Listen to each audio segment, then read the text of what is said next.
شروع اللہ کے نام سے جو بڑا مہربان نہایت رحم والا ہے۔ یہ ایک سورت ہے جس کو ہم نے نازل کیا اور اس کے احکام کو فرض کر دیا، اور اس میں واضح المطالب آیتیں نازل کیں تاکہ تم یاد رکھو۔ بدکاری کرنے والی عورت اور بدکاری کرنے والا مرد جب ان کی بدکاری ثابت ہو جائے تو دونوں میں سے ہر ایک کو 100 درے مارو، اور اگر تم خدا اور روز آخرت پر ایمان رکھتے ہو تو شرع خدا کے حکم میں تمہیں ان پر ہرگز ترس نہ آئے، اور چاہیے کہ ان کی سزا کے وقت مسلمانوں کی ایک جماعت بھی موجود ہو۔ بدکار مرد تو بدکار یا مشرک عورت کے سوا نکاح نہیں کرتا، اور بدکار عورت کو بھی بدکار یا مشرک مرد کے سوا اور کوئی نکاح میں نہیں لاتا، اور یہ یعنی بدکار عورت سے نکاح کرنا مومنوں پر حرام ہے۔ اور جو لوگ پرہیزگار عورتوں کو بدکاری کا عیب لگائیں اور اس پر 4 گواہ نہ لائیں تو ان کو 80 درے مارو، اور کبھی ان کی شہادت قبول نہ کرو، اور یہی بد کردار ہیں۔ ہاں، جو اس کے بعد توبہ کر لیں اور اپنی حالت سنوار لیں تو خدا بھی بخشنے والا مہربان ہے۔ اور جو لوگ اپنی عورتوں پر بدکاری کی تہمت لگائیں اور خود ان کے سوا ان کے گواہ نہ ہوں تو ہر ایک کی شہادت یہ ہے کہ پہلے تو 4 بار خدا کی قسم کھائے کہ بے شک وہ سچا ہے، اور 5ویں بار یہ کہے کہ اگر وہ جھوٹا ہو تو اس پر خدا کی لعنت۔ اور عورت سے سزا کو یہ بات ٹال سکتی ہے کہ وہ پہلے 4 بار خدا کی قسم کھائے کہ بے شک یہ جھوٹا ہے، اور 5ویں دفعہ یوں کہے کہ اگر یہ سچا ہو تو مجھ پر خدا کا غضب نازل ہو۔ اور اگر تم پر خدا کا فضل اور اس کی مہربانی نہ ہوتی تو بہت سی خرابیاں پیدا ہو جاتی، مگر وہ صاحب کرم امیم ہے، اور یہ کہ خدا توبہ قبول کرنے والا اور حکیم ہے۔ جن لوگوں نے بہتان باندھا ہے تم ہی میں سے ایک جماعت ہے، اس کو اپنے حق میں برا نہ سمجھنا بلکہ وہ تمہارے لیے اچھا ہے۔ ان میں سے جس شخص نے گناہ کا جتنا حصہ لیا اس کے لیے اتنا وبال ہے، اور جس نے ان میں سے اس بہتان کا بڑا بوجھ اٹھایا ہے اس کو بڑا عذاب ہوگا۔ جب تم نے وہ بات سنی تھی تو مومن مردوں اور عورتوں نے کیوں اپنے دلوں میں نیک گمان نہ کیا، اور کیوں نہ کہا کہ یہ صریح طوفان ہے؟ یہ افطرا پرداز اپنی بات کی تصدیق کے لیے 4 گواہ کیوں نہ لائے؟ تو جب یہ گواہ نہیں لا سکے تو خدا کے نزدیک یہی جھوٹے ہیں۔ اور اگر دنیا اور آخرت میں تم پر خدا کا فضل اور اس کی رحمت نہ ہوتی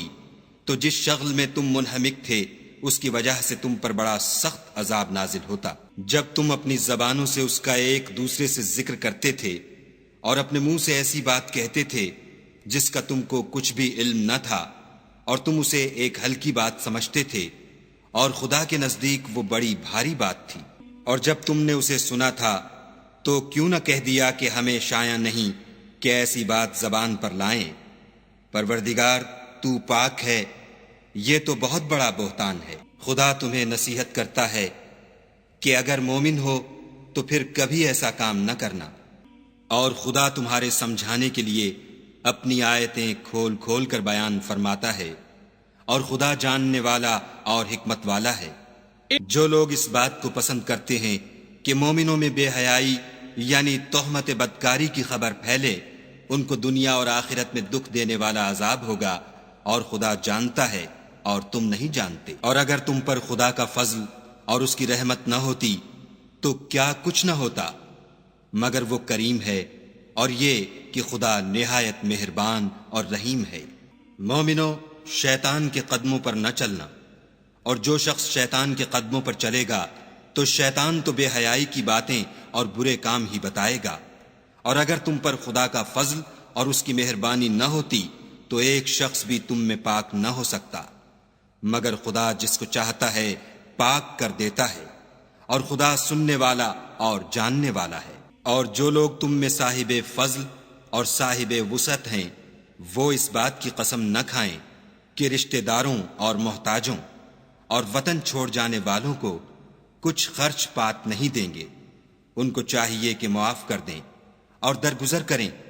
کیا تم پسند نہیں کرتے کہ خدا تم کو بخش دے؟ اور خدا تو بخشنے والا مہربان ہے۔ جو لوگ پرہیزگار اور برے کاموں سے بے خبر اور ایماندار عورتوں پر بدکاری کی تہمت لگاتے ہیں ان پر دنیا اور آخرت دونوں میں لعنت ہے اور ان کو سخت عذاب ہوگا، یعنی قیامت کے روز جس دن ان کی زبانیں اور ہاتھ اور پاؤں سب ان کے کاموں کی گواہی دیں گے، اس دن خدا ان کو ان کے اعمال کا پورا پورا اور ٹھیک بدلہ دے گا، اور ان کو معلوم ہو جائے گا کہ خدا برحق اور حق کو ظاہر کرنے والا ہے۔ ناپاک عورتیں ناپاک مردوں کے لیے ہیں، اور ناپاک مرد ناپاک عورتوں کے لیے، اور پاک عورتیں پاک مردوں کے لیے ہیں،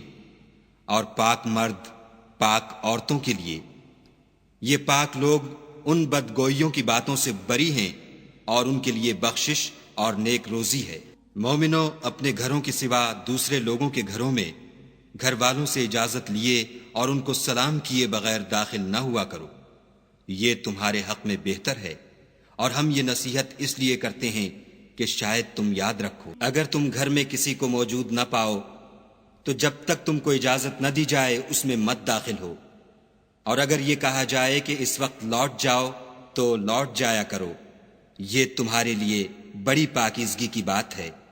اور جو کام تم کرتے ہو خدا سب جانتا ہے۔ ہاں، اگر تم کسی ایسے مکان میں جاؤ جس میں کوئی نہ بستا ہو اور اس میں تمہارا اسباب رکھا ہو تو تم پر کچھ گناہ نہیں، اور جو کچھ تم ظاہر کرتے ہو اور جو پوشیدہ کرتے ہو خدا کو سب معلوم ہے۔ مومن مردوں سے کہہ دو کہ اپنی نظریں نیچی رکھا کریں اور اپنی شرم گاہوں کی حفاظت کیا کریں، یہ ان کے لیے بڑی پاکیزگی کی بات ہے،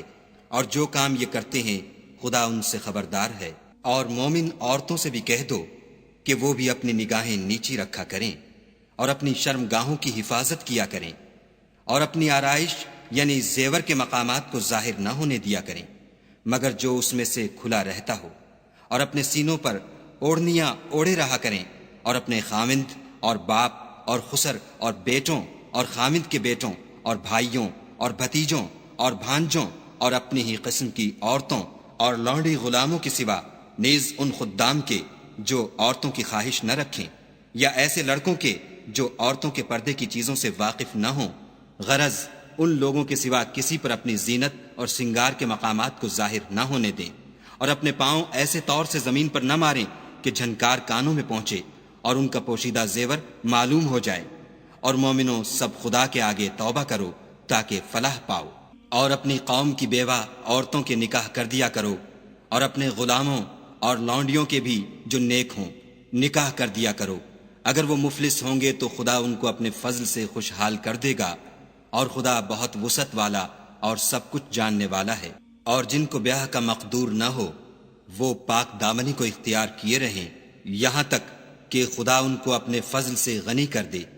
اور جو غلام تم سے مکاتبت چاہیں، اگر تم ان میں صلاحیت اور نیکی پاؤ تو ان سے مکاتبت کر لو، اور خدا نے جو مال تم کو بخشا ہے اس میں سے ان کو بھی دو۔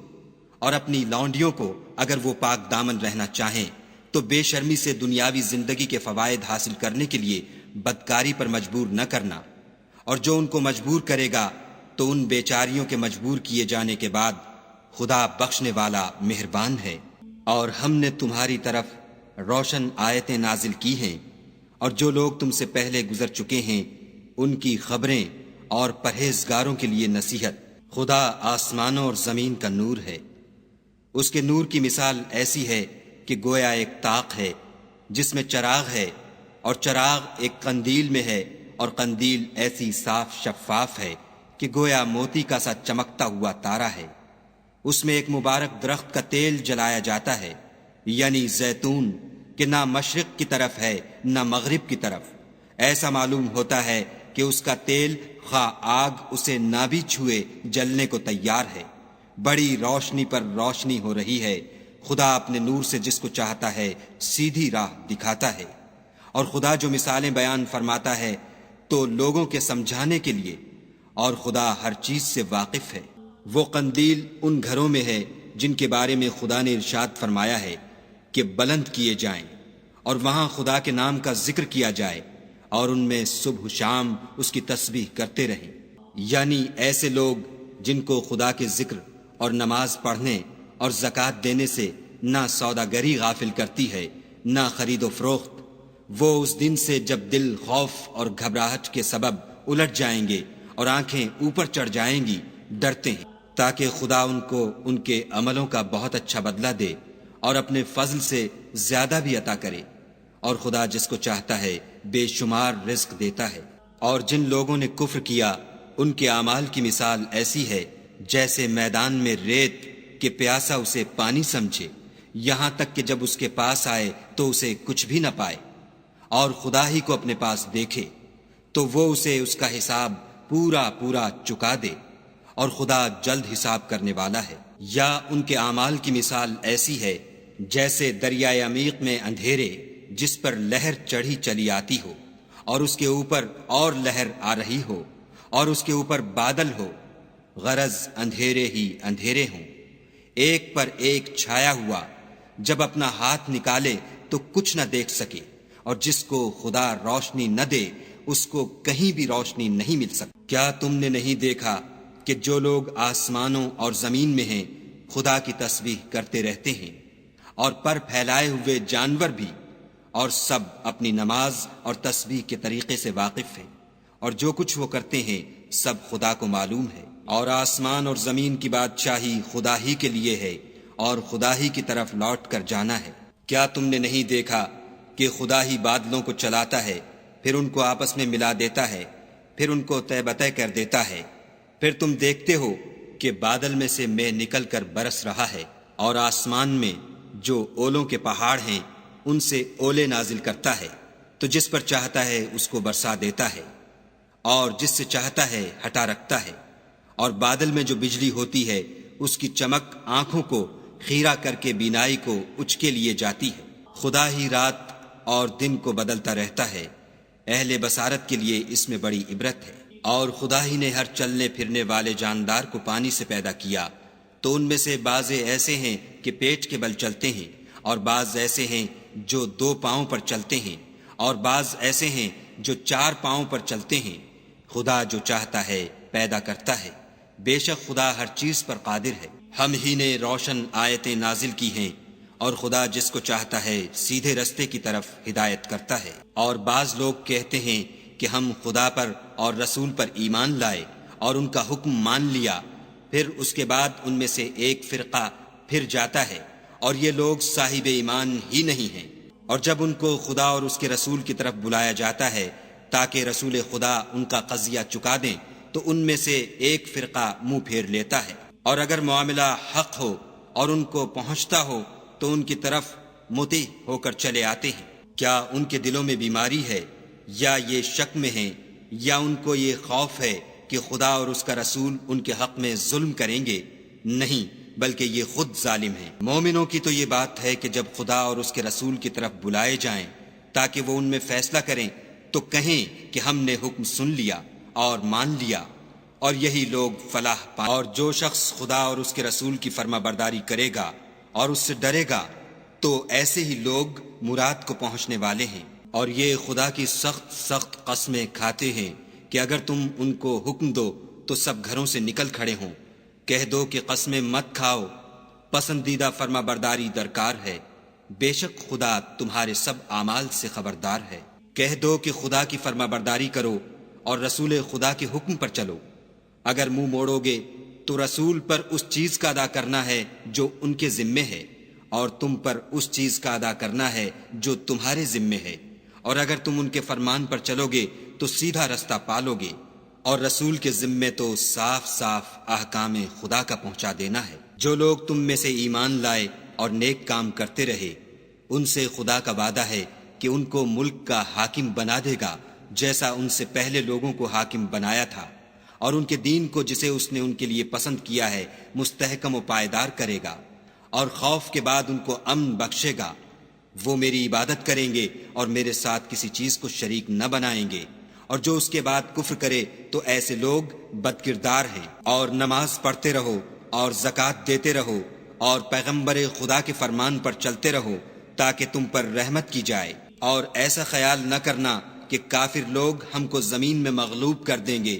یہ جا ہی کہاں سکتے ہیں، ان کا ٹھکانہ دوزخ ہے اور وہ بہت برا ٹھکانہ ہے۔ مومنو، تمہارے غلام لونڈیاں اور جو بچے تم میں سے بلوغ کو نہیں پہنچے 3 دفعہ یعنی 3 اوقات میں تم سے اجازت لیا کریں، ایک تو نماز صبح سے پہلے اور دوسرے گرمی کی دوپہر کو جب تم کپڑے اتار دیتے ہو، اور تیسرے عشاء کی نماز کے بعد۔ یہ 3 وقت تمہارے پردے کے ہیں، ان کے آگے پیچھے یعنی دوسرے وقتوں میں نہ تم پر کچھ گناہ ہے اور نہ ان پر کہ کام کاج کے لیے ایک دوسرے کے پاس آتے رہتے ہو۔ اس طرح خدا اپنی آیتیں کھول کھول کر بیان فرماتا ہے، اور خدا بڑا علم والا اور بڑا حکمت والا ہے۔ اور جب تمہارے لڑکے بالغ ہو جائیں تو ان کو بھی اسی طرح اجازت لینی چاہیے، جس طرح ان سے اگلے یعنی بڑے آدمی اجازت حاصل کرتے رہے ہیں۔ اس طرح خدا تم سے اپنی آیتیں کھول کھول کر بیان فرماتا ہے، اور خدا جاننے والا اور حکمت والا ہے۔ اور بڑی عمر کی عورتیں جن کو نکاح کی توقع نہیں رہی اور وہ کپڑے اتار کر سر ننگا کر لیا کریں تو ان پر کچھ گناہ نہیں، بشرطے کہ اپنی زینت کی چیزیں نہ ظاہر کریں، اور اگر اس سے بھی بچیں تو یہ ان کے حق میں بہتر ہے، اور خدا سنتا جانتا ہے۔ نہ تو اندھے پر کچھ گناہ ہے اور نہ لنگڑے پر اور نہ بیمار پر اور نہ خود تم پر کہ اپنے گھروں سے کھانا کھاؤ یا اپنے باپوں کے گھروں سے یا اپنی ماؤں کے گھروں سے یا بھائیوں کے گھروں سے یا اپنی بہنوں کے گھروں سے یا اپنے چچاؤں کے گھروں سے یا اپنی پھوپھیوں کے گھروں سے یا اپنے ماموؤں کے گھروں سے یا اپنی خالاؤں کے گھروں سے یا اس گھر سے جس کی کنجیاں تمہارے ہاتھ میں ہوں یا اپنے دوستوں کے گھروں سے، اور اس کا بھی تم پر کچھ گناہ نہیں کہ سب مل کر کھانا کھاؤ یا جدا جدا۔ اور جب گھروں میں جایا کرو تو اپنے گھر والوں کو سلام کیا کرو، یہ خدا کی طرف سے مبارک اور پاکیزہ تحفہ ہے۔ اس طرح خدا اپنی آیتیں کھول کھول کر بیان فرماتا ہے تاکہ تم سمجھو۔ مومن تو وہ ہیں جو خدا پر اور اس کے رسول پر ایمان لائے، اور جب کبھی ایسے کام کے لیے جو جمع ہو کر کرنے کا ہو پیغمبر خدا کے پاس جمع ہوں تو ان سے اجازت لیے بغیر چلے نہیں جاتے۔ اے پیغمبر صلی اللہ علیہ وآلہ وسلم، جو لوگ تم سے اجازت حاصل کرتے ہیں وہی خدا پر اور اس کے رسول پر ایمان رکھتے ہیں۔ سو جب یہ لوگ تم سے کسی کام کے لیے اجازت مانگا کریں تو ان میں سے جسے چاہا کرو اجازت دے دیا کرو، اور ان کے لیے خدا سے بخشش مانگا کرو، کچھ شک نہیں کہ خدا بخشنے والا مہربان ہے۔ مومنو، پیغمبر کے بلانے کو ایسا خیال نہ کرنا جیسا تم آپس میں ایک دوسرے کو بلاتے ہو، بے شک خدا کو وہ لوگ معلوم ہیں جو تم میں سے آنکھ بچا کر چل دیتے ہیں۔ تو جو لوگ ان کے حکم کی مخالفت کرتے ہیں ان کو ڈرنا چاہیے کہ ایسا نہ ہو کہ ان پر کوئی آفت پڑ جائے یا تکلیف دینے والا عذاب نازل ہو۔ دیکھو، جو کچھ آسمانوں اور زمین میں ہے سب خدا ہی کا ہے، جس طریق پر تم ہو وہ اسے جانتا ہے، اور جس روز لوگ اس کی طرف لوٹائے جائیں گے تو جو عمل وہ کرتے رہے وہ ان کو بتا دے گا، اور خدا ہر چیز سے واقف ہے۔